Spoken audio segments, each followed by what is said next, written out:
Hey everybody, welcome to another episode of Scale Modeling with Mike Ashe. You might be asking yourselves, what is Mike doing in the middle of the desert instead of sitting in his man cave telling us about scale models? Well, my son Thomas and I are going to attempt to climb that mountain right there, and to the right side, just below the peak, is where a B-17 hit back in the early 1940s on a training mission. So what we're hoping to do is find some wreckage, and we're going to videotape it, and we're going to show you. So stay tuned. At the start of our adventure, the trail was fairly flat with some ups and downs before we got to the base of the mountain. The climb got really steep really fast, about 60 degrees, and that arrow is where we're headed. To the left of the red arrow is where we parked the vehicle. The blue arrow shows where that trail was where we started.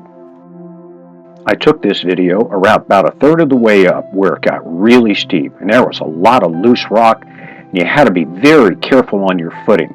Several times we were on our hands and knees climbing over loose rock and large boulders.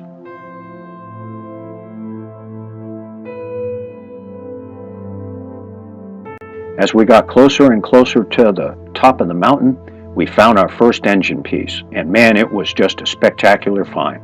We knew we were in the right spot.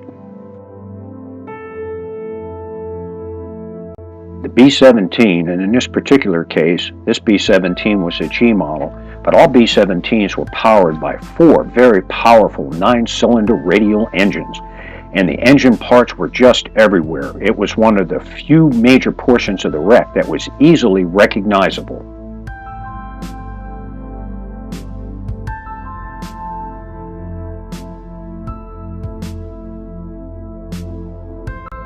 To the left of this piece of wreckage is the center portion of the 3-bladed propellers.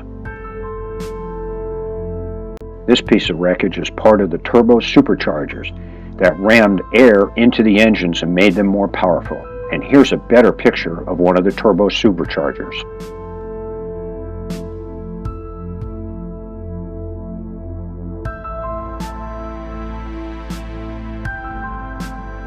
On some of the engine's cylinders, at the tips you could still read the serial numbers. That black piece of wreckage on the right is part of a self-sealing fuel tank. Much of the wreck was embedded in loose rock. Some of it was caused by the crash, and then the rest of it was caused over time from rock slides.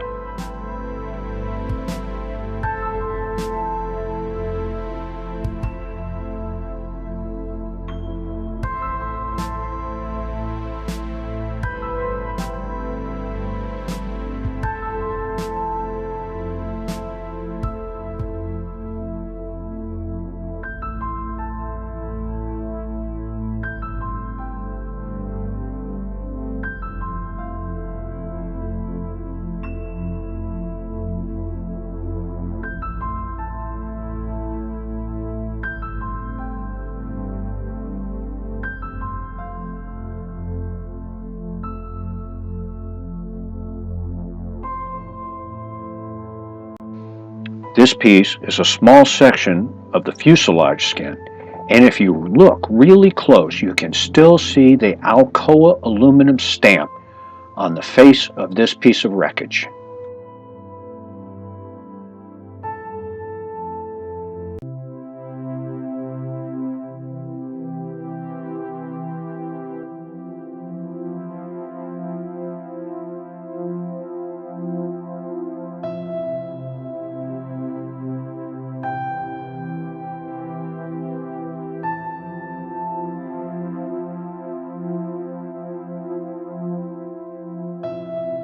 The 50 caliber machine gun belts had covers on them to prevent snags getting on the tips of the bullets, and this is a small piece. Here's the tail wheel of the B-17. B-17s had 2 main landing gears, and here's one of them.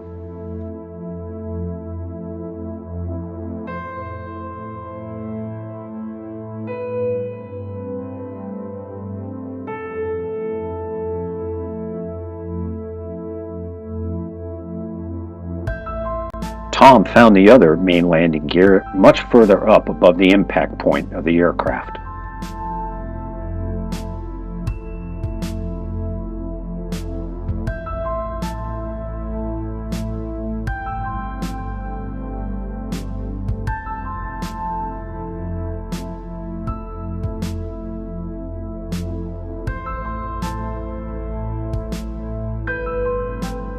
As we got closer to the peak, larger sections of the fuselage were very apparent, spread all over the place.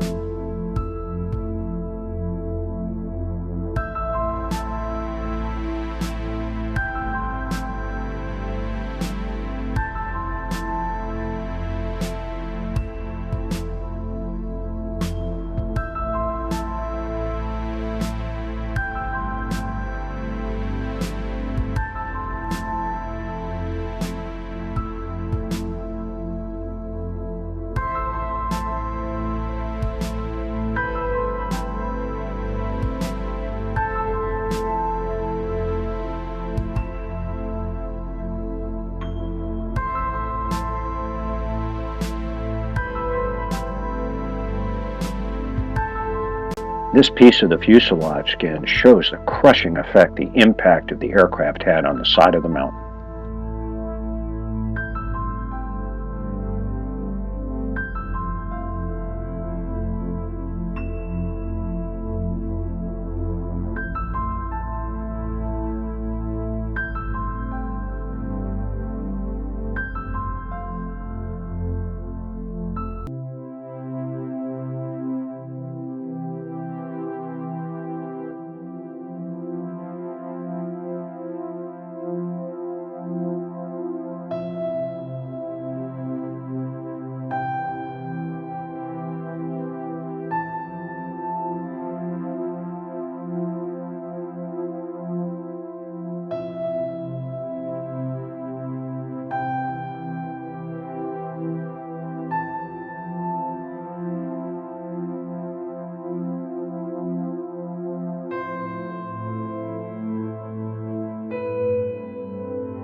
This piece of wreckage was an interior frame associated with one of the wings.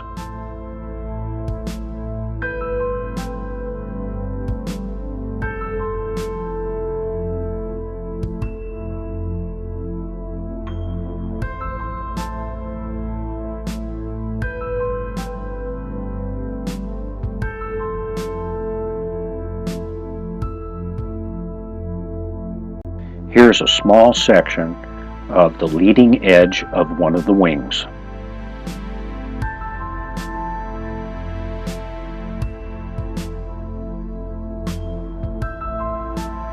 We want to also thank bensound.com for the music that we were able to incorporate into our video.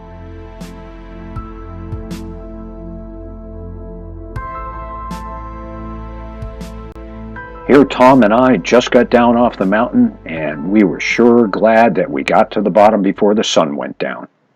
Hey everybody, we hope you enjoyed the video and the views we took and the documentation of the wreck site. Man, it was like a 60-degree climb most of the way up. What'd you think, Tom? Well, it was a beautiful hike. That was not something I would do with kids or pets. You know, make sure you've got lots of water. You're ready to be kind of hands and feet on the rocks. But I mean, what a beautiful view. Surprisingly, a lot of wreckage up there. A lot of history to see, and can't recommend it enough. Just do it safe. There you go. So with that, have a great evening. Don't forget to visit us at www.mikeashley.com and subscribe to our YouTube channel, Scale Modeling with Mike Ashley. And yes, this was something completely different, but you know what? It was really cool to do it. Have a great evening.